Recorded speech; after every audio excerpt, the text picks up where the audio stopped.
And again, we'll give everybody just another minute. And I see that Judy is with us. And just to let you know, we're going to call on you to say hello right after we start the meeting. So that's where we got you. Thanks for giving me a heads up, Brock. It's good to see you. Yeah, hello.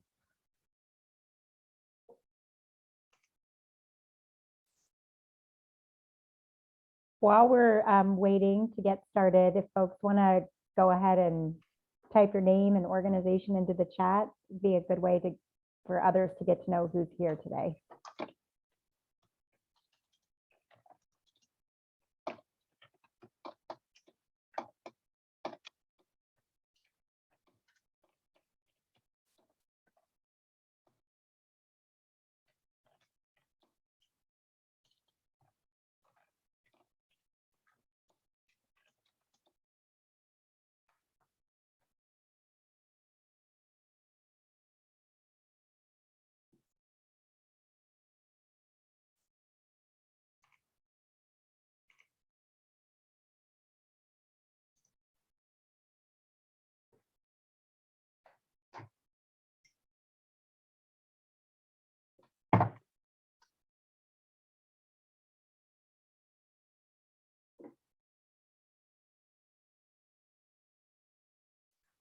Well, we'll get started here.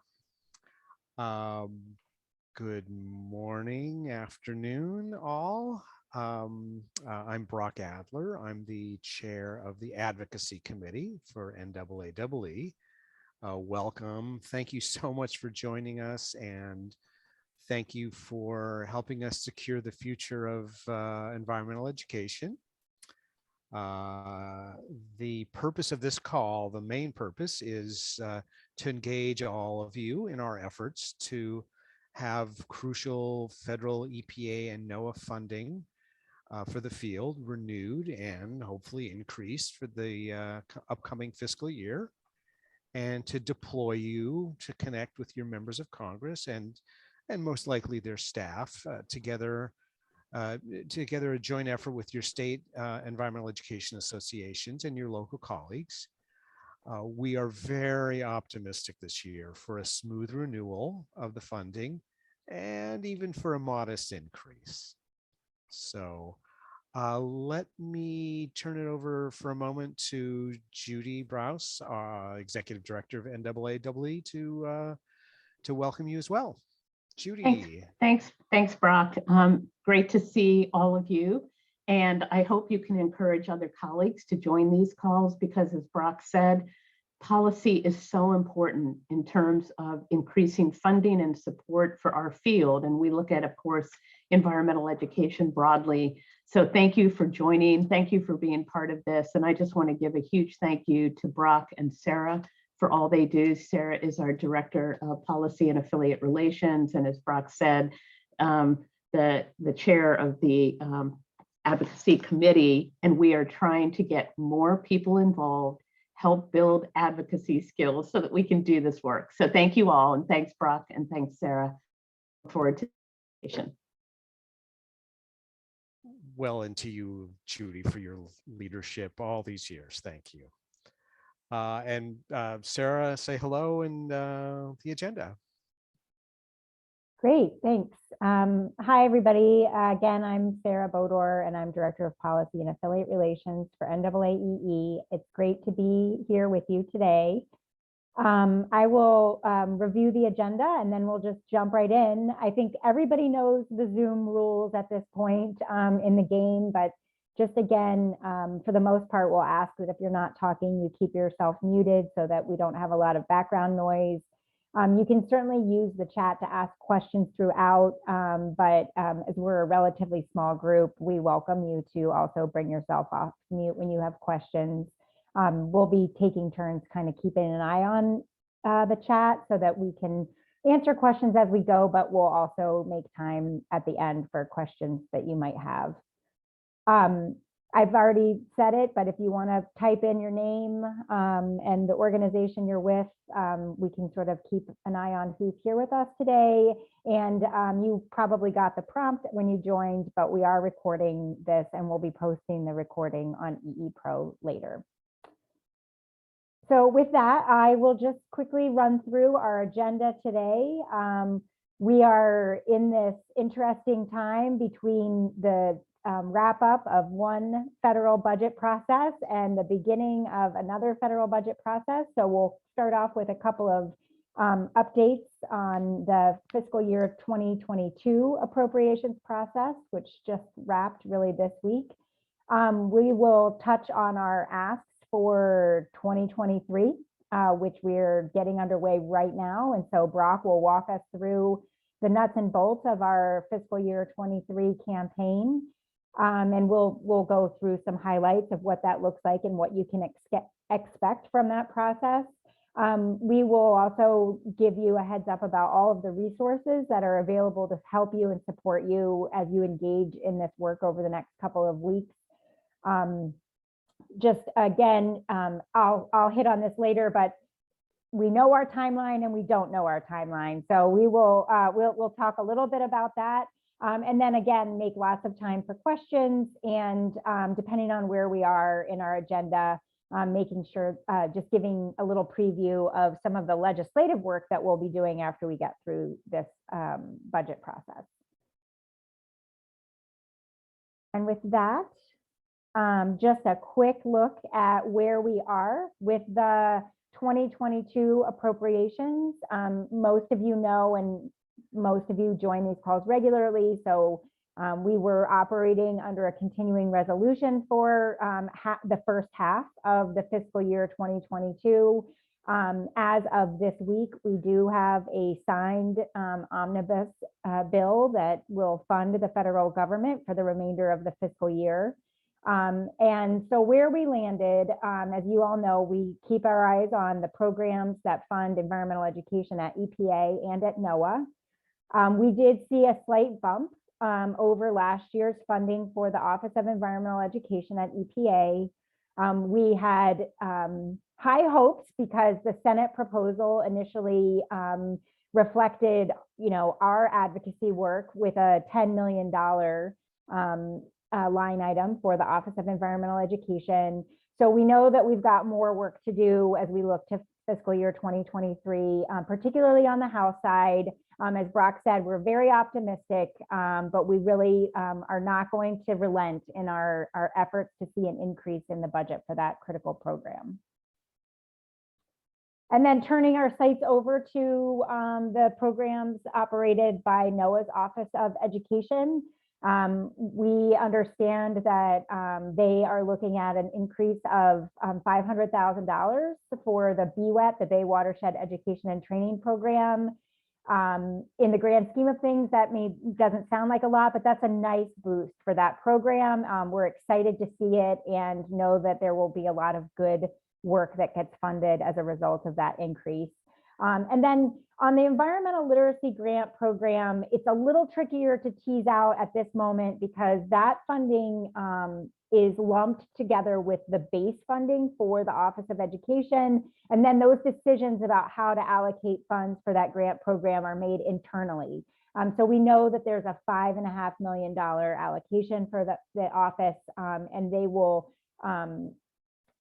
communicate when we know more about how they're going to allocate that funding. But all in all, pretty happy with the way things landed on the NOAA side.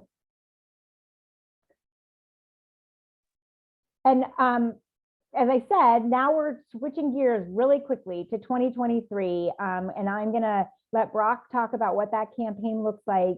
But just at a very high level, as I said, we're not giving up on our effort to see increases in funding. We are in discussion about seeking the full authorized amount of $14 million for the Office of Environmental Education.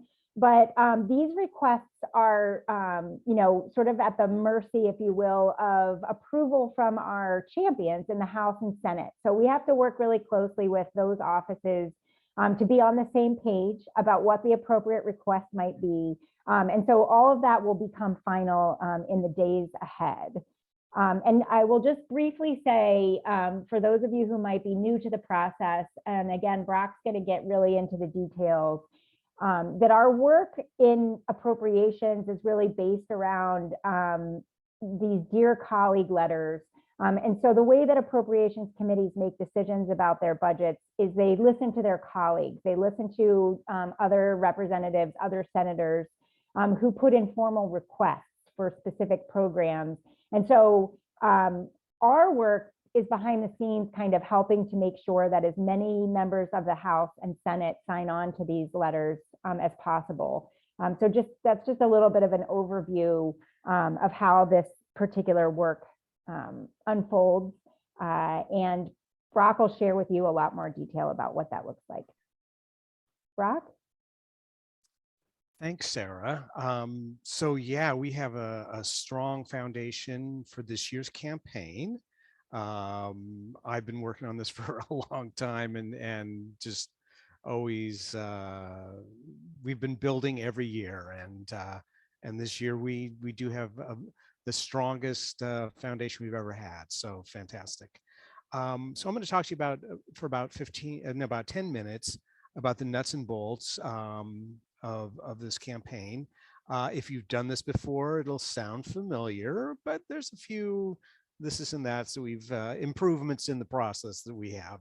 So really one of the foundations is that if you're not signed up for the EE Pro Advocacy Group list, you should do that. So if you, for instance, found out about this call after the Facebook post yesterday, but you don't get our monthly emails, then go to EE Pro at the NAAEE site, sign up for EE Pro, and then specifically the advocacy group.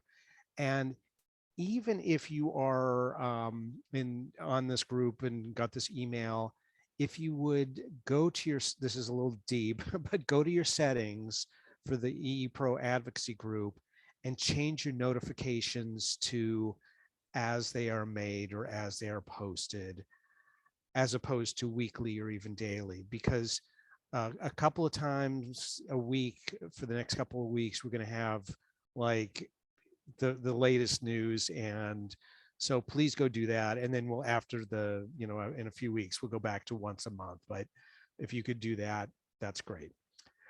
Regarding the advocacy itself. So again, this is a little bit of the nuts and bolts and sound familiar.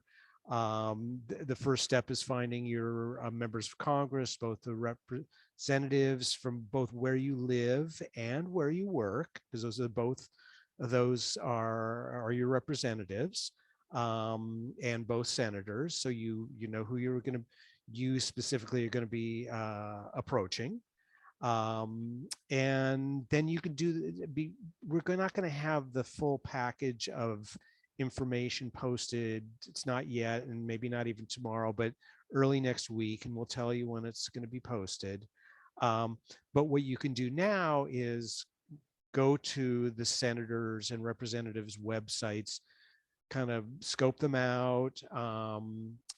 Also in the chat box, the very first thing, if you scroll up to the top, is our spreadsheet of the background we know of all the senators and all the House members, their voting records, their support records on these letters from the past. So just to kind of familiarize yourself with who you are going to be reaching out to. So also you can do today and tomorrow, before you get the package of information, to contact your state affiliate, the State Association for Environmental Education, and connect with them and, say that you're working on these folks and what else is going on locally. So next step is this is a little tricky, but this is a really important key, is that, once you know the office you're going to be calling, is to make sure that you are going to get through to the right person in each of those offices. And also on that spreadsheet that that is posted, we have for about 100 of the representatives and about 40 or 50 of the senators, the contact that we had from last year, their name, their position, their email address. So when you are, make the initial call next week to say, if there is that information there, is that person still the right person to be in touch with about signing an appropriation support letter for environmental education? If you don't have a name, to just say, who is the right person to talk to about this? The person who answers the phone, their job is to get you off the phone as quickly as possible. But you don't want that. You want to be connected either by email or voicemail to the right person who will make the decision or put the decision up through the chain of command in that office to the right person who can say, yes, we'll sign on to these the letters that you're asking us about. So this is like, if you get past this, things will go well.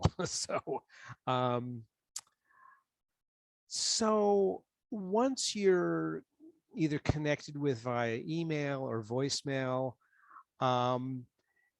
you should be prepared that you may be sent to voicemail of this right person. So we'll have the packet of materials that we send you will have sample scripts, and it'll be like something like, my name is whatever your name is, I work at this organization, or I'm with the Association for Environmental Education, I'm a member, and that's okay, you can say that.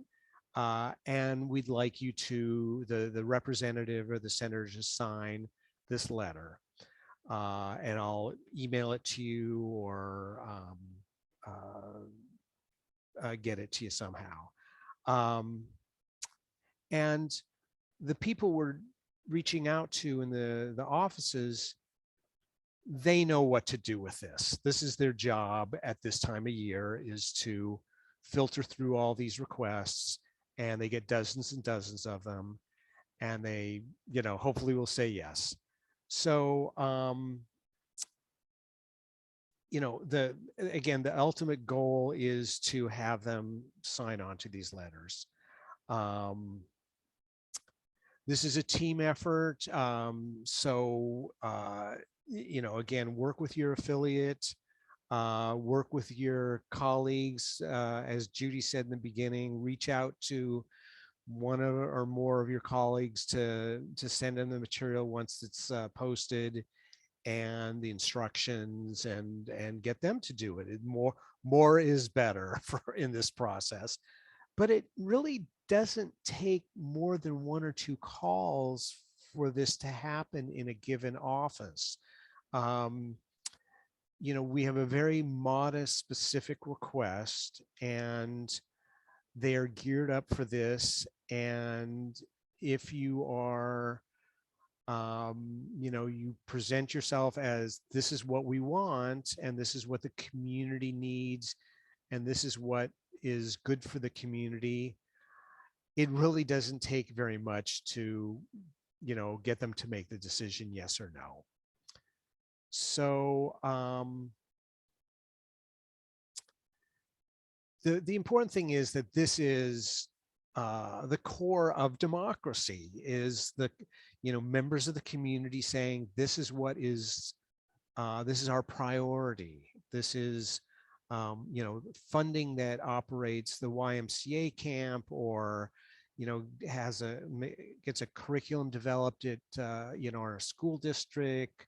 We'll also be sending you a link to state by state where these grants have gone to in the past, and you can mention those. You can, and because that's making it local and making it, you are the expert, we are the experts in this field, and you know, that's our voice. So that's a good slide, Sarah. Thank you. So I'm going to stop there. And again, we have the same information written out that we'll be sending to you tomorrow or early next week, and you can review it and call us or email us. Sarah or myself will have our emails all put up. So any questions? Unmute yourself, speak up. Any aspect of this?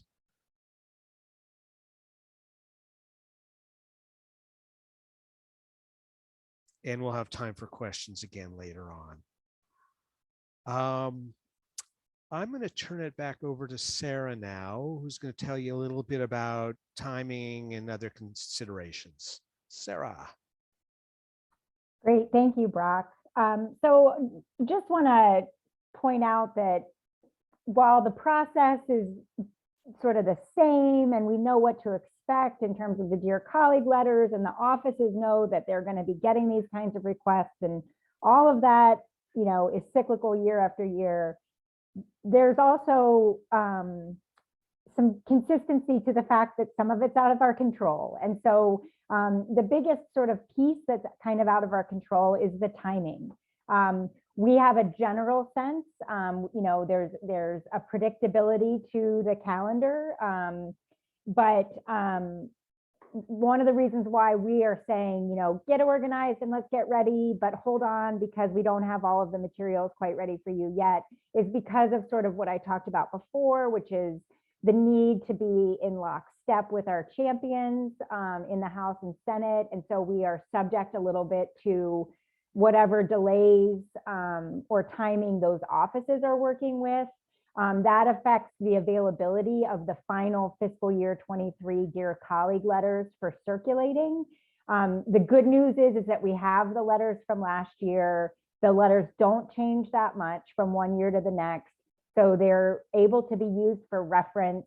As Brock said, the offices understand this process. And so they know, you know, they understand kind of if they're looking at an FY22 letter for reference that that there will be an updated letter coming that will be very similar.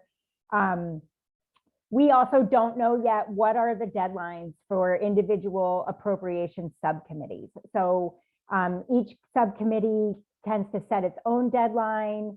We may, you know, we may be given notice of that deadline with sort of just days or a week notice. We may be given longer for those deadlines, and it probably won't be the same for the NOAA letter as it is for the EPA letter, nor will the House deadlines be the same as the Senate. And so that's just all part of the fun, is sort of navigating that sort of slightly confusing timeline.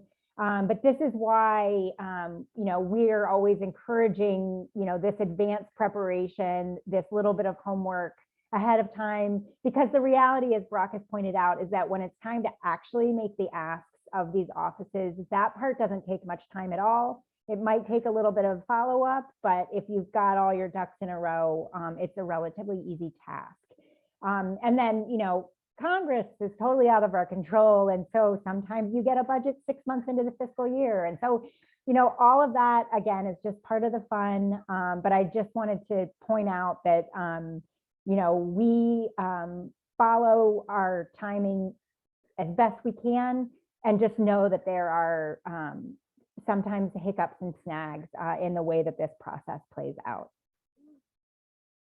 Regardless, we can be pretty confident that the timeline will be tight. So once we have the final information, as I said, you know, it might be a couple weeks, and so we'll have this flurry of activity, and then, you know, things will quiet down, and any follow up for the most part will be at a sort of really targeted on a really targeted basis. Before I turn it back over to Brock to talk a little bit about kind of what are our goals for this outreach and who are we really trying to reach with this effort, I'll just give two quick examples. I'm fortunate in that those folks who represent me tend to be very supportive of these issues. I live in the state of Maryland, and so my two senators are happy to support these issues. But for example, Senator Chris Van Hollen happens to sit on both the subcommittees for Commerce, Justice, and Science, which deals with NOAA's budget. And he also sits on the Interior and Environment Appropriations Subcommittee, which handles the EPA budget. And so he might not sign the letters, and that's okay. It's still important for me to reach out to that office because it's important that he hears from his constituents, and he can be a champion on that committee for these programs without actually signing the letter.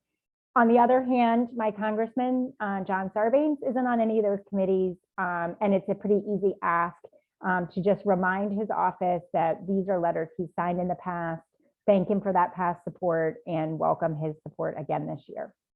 So that's kind of what it looks like for me. Brock, you want to talk about the actual outreach targets?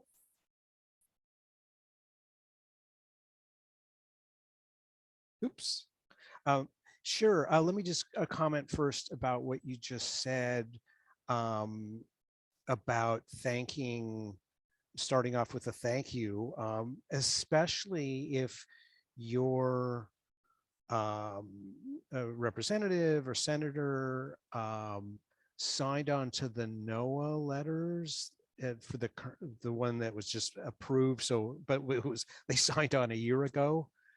To tell them that because of the letter requested last year, an increase was made, and thank you so much for signing that letter. That's huge.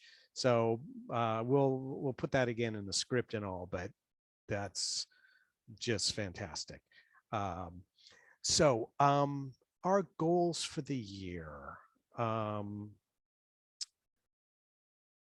The first one is to reach out to every legislator who has ever supported anything related to environmental education or climate education.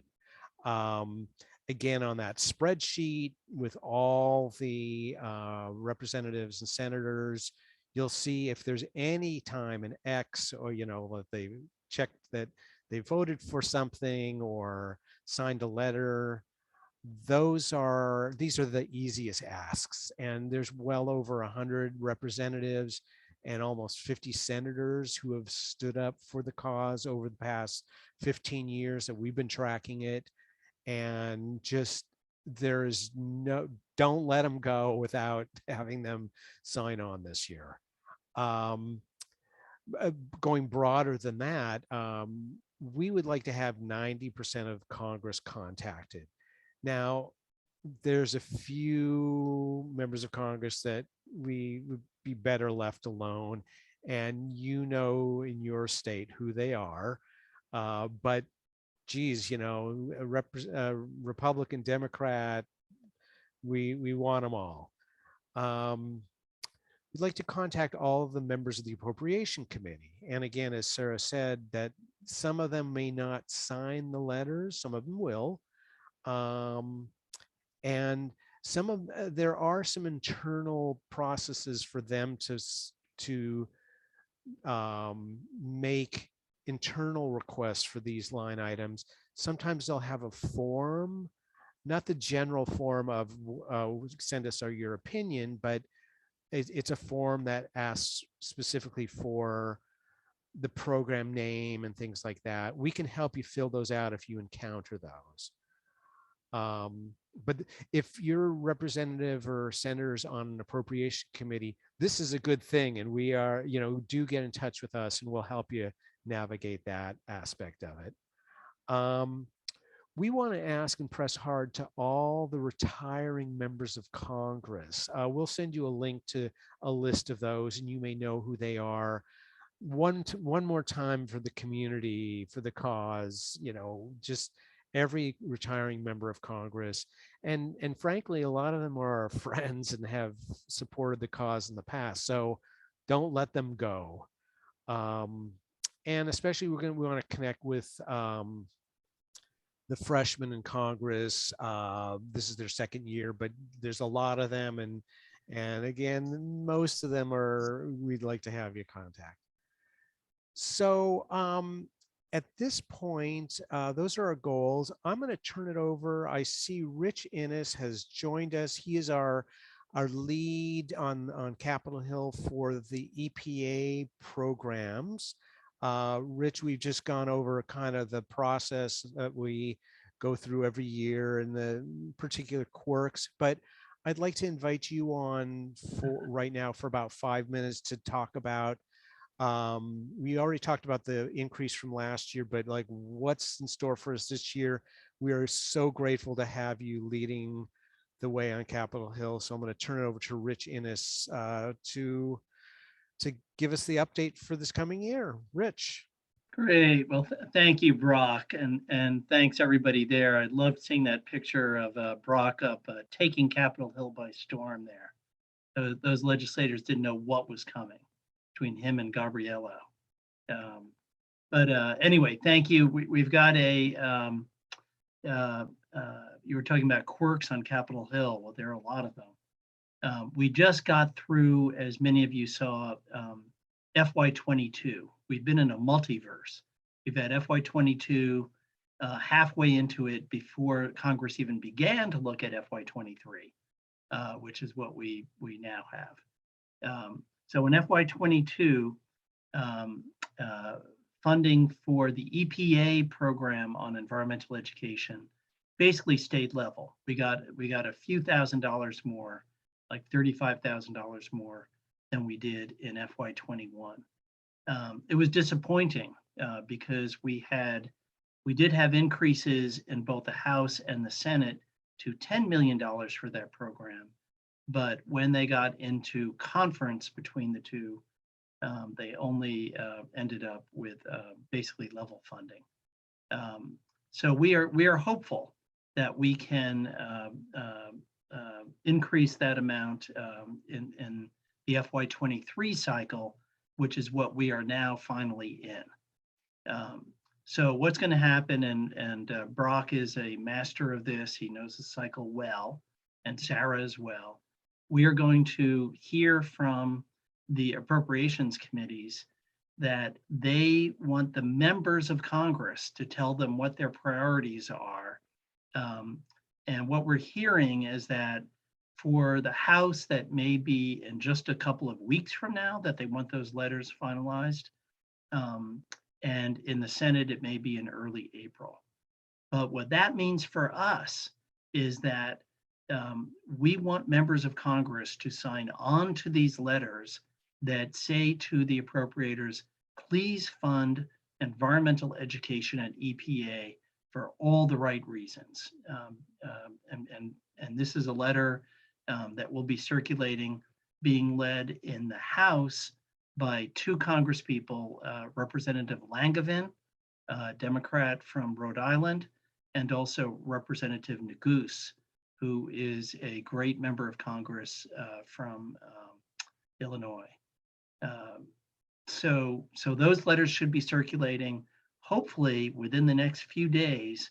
And when they are, this is where it comes down to all of you. And this is the only thing that makes things really happen in Washington, is if there is real public support. So you reaching out to your members of Congress, asking them to sign on to these letters is what is all important. Last year we had how many, Brock? I think we had like close to 50 signatures on, am I remembering correctly? Might not have been that many, but it was a good number though. So we'll get you copies of last year's letter. In the Senate, it's probably going to be, this is going to be a rinse, wash, and repeat thing, because as soon as we get the House done, then we're going to turn to the Senate. We are hopeful that Senator Gillibrand from New York will once again lead our letter. She has led it every year for the past several years. But every year we have to approach her and ask her if she is willing to do that. And what we're going to be asking for is the fully authorized amount of $14 million. We are hopeful that at some point we can even get a bill to reauthorize and update the National Environmental Education Act, which would lift that authorized amount substantially, more than double it. So at any rate, that's where we find ourselves right now. It's very important to keep federal support for this program for a variety of reasons. One is the money, but secondly is the importance that gives to this whole national program of environmental education, which goes across agencies. Certainly NOAA has got a very active and impressive environmental education program, but we need to keep EPA's feet to the fire here as well. I'm going to stop there and look to Sarah and Judy, who I see is on as well, and Brock for any other comments or any questions or thoughts that you have. You guys out in the field are the front lines here.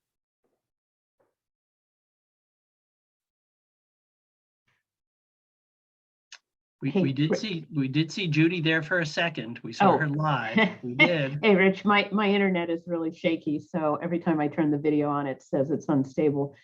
Thank you for that overview. I did have a question. I did talk to my colleagues at EPA yesterday, and I'm not even sure the Office of EE was aware that this, what they got approved for 2022, but also the fact that they weren't sure where that number came from. So I'll follow up with you. That was in the original president's budget, right? That number that the committee went back to. How did they come up with that number? It was their original ask. Yes. So what happens is, this is Civics 101, which we all have probably blissfully forgotten.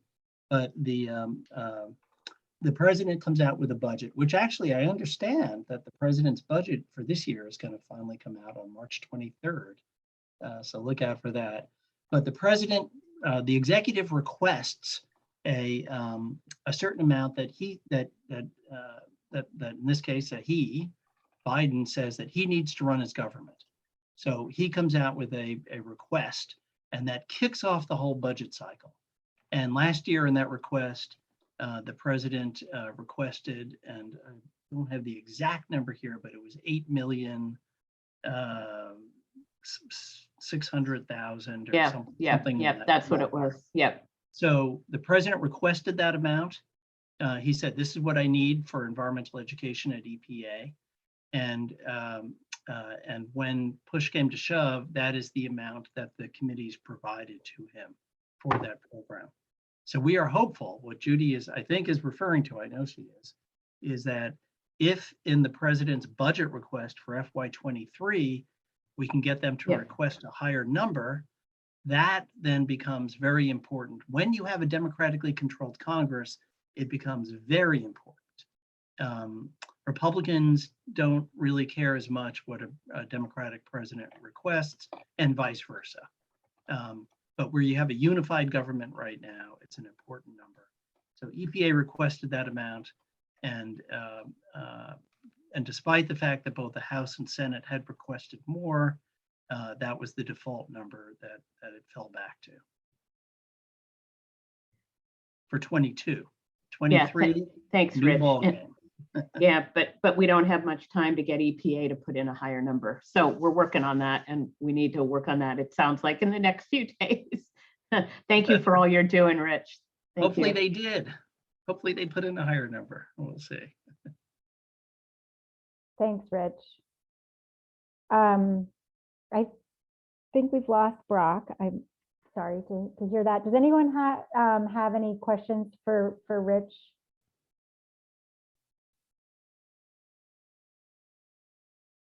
Okay.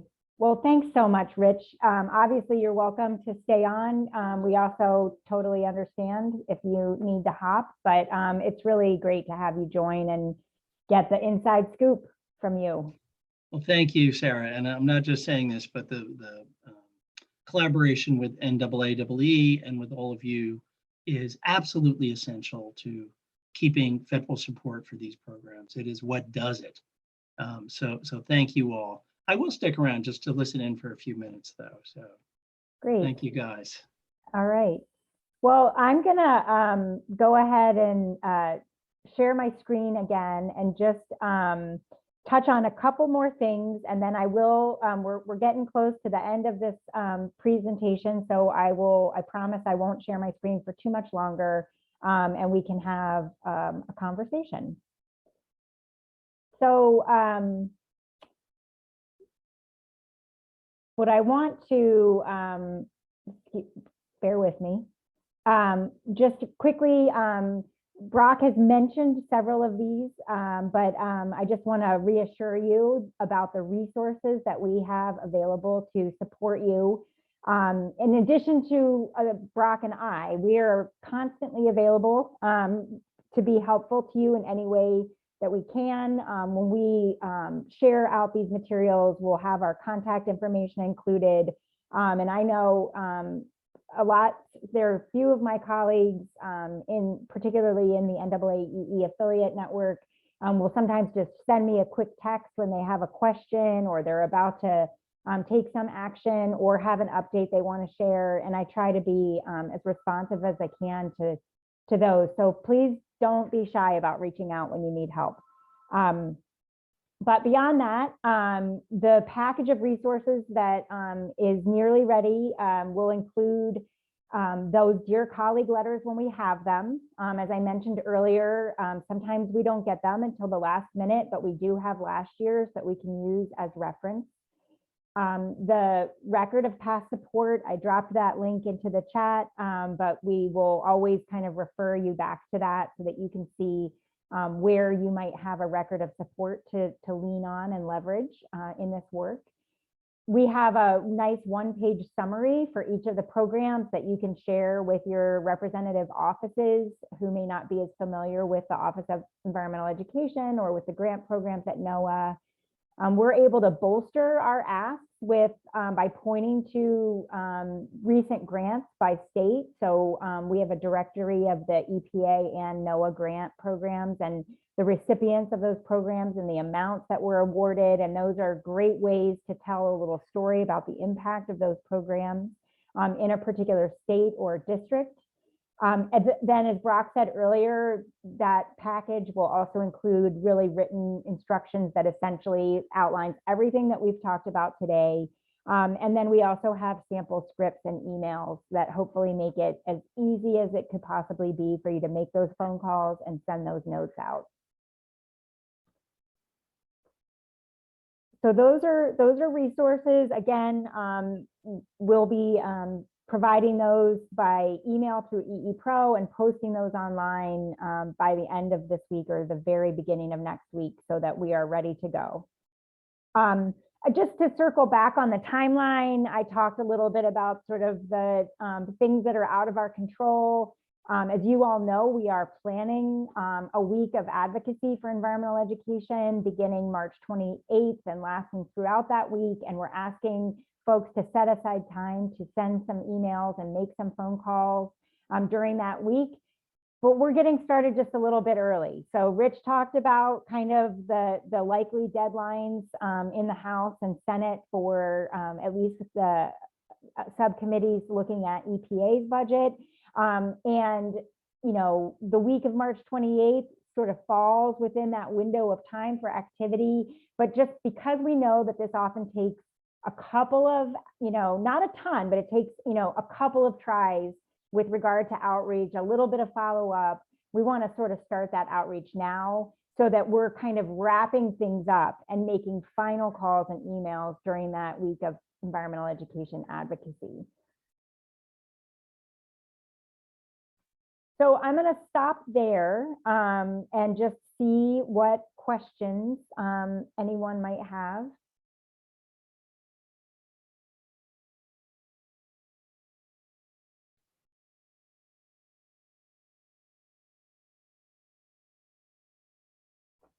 Okay, well, we have a few minutes left, and so I want to just give a sneak preview that, you know, this is an intense, concentrated little flurry of activity around the appropriations process, with, as I said earlier, some targeted follow-up in the weeks and months ahead. But we also have other priorities, and so I'm just gonna, I know that most of you I see on these calls every month, and so you've heard these talking points before, but just once again, I just want to say that after we get through this really critical budget time, we will be again continuing to push for support for climate change education.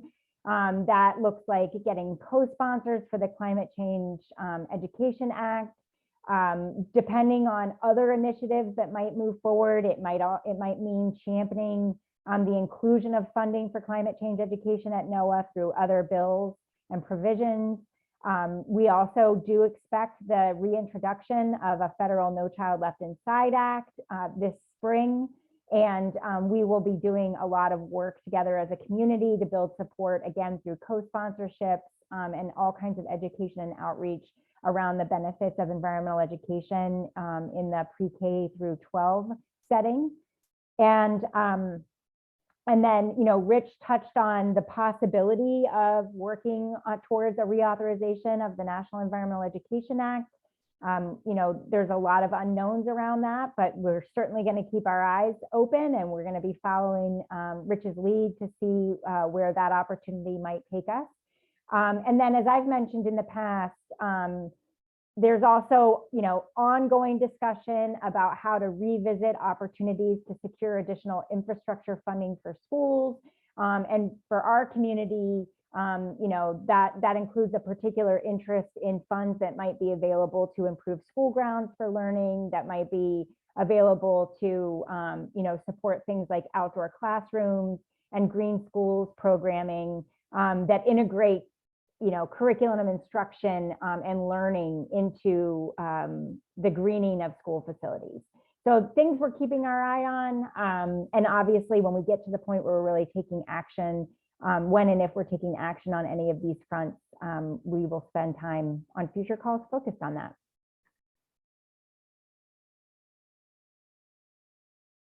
And I just want to say, you know, a hearty thank you to all of you for everything you do. We know that you're really busy with your day jobs, if you will, working in education, working on behalf of the environment. And we are really grateful to you for also including advocacy in your priorities. And, you know, Judy said this, Brock said this at the top of the call, Rich has reiterated this. We can't be successful without you, and you really are truly the voices that need to be heard when we ask for support for these programs in Washington, D.C. And you are the people that your representatives want to be hearing from. And so we're just really thankful to you for taking time to be on this call and for committing to participating in this outreach over the next several weeks. I'm going to stop sharing and once again see if there are any comments, if there are any questions.